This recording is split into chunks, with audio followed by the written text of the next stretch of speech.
Hi, Lou here, and I'm going to talk about an odd subject, I think. I was talking to a game playing friend of mine, and he said that the game Love Letter is a game of stats. Now, what he really meant was a game of percentages, because you want to count the cards that are being used in Love Letter, which is a game with only 16 cards, and that helps you guess at things with the object of the game being to guess one particular thing, in essence. So it could also be called a guessing game. And I understand there are people who have played and not paid attention to the cards at all and just guessed and managed to win.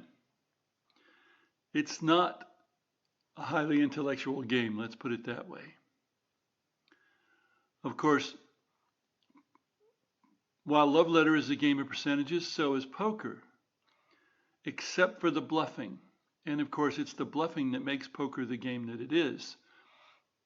If you play poker just as a straightforward trying to get the best hand and so on, it's purely a game of percentages, again with a lot of guessing. And some people will get good cards and some won't, and that will be that.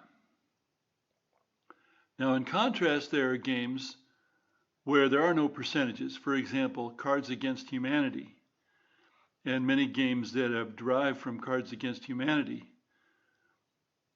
There are much more games of Yomi, reading the intentions of the other players, although ultimately they're just guessing games as far as I'm concerned.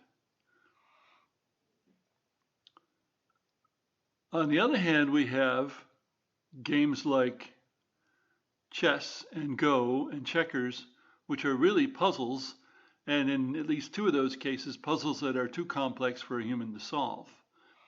And all three of these are puzzles because there is no uncertain information, no hidden information other than the intentions of the players. And as always in a two-player game, you can assume that the other player plays perfectly and go from there. That's how you solve game questions in game theory, mathematical theory of games. So there are no percentages per se because everything's visible. You don't have a deck of cards and you're not sure what's going to come up.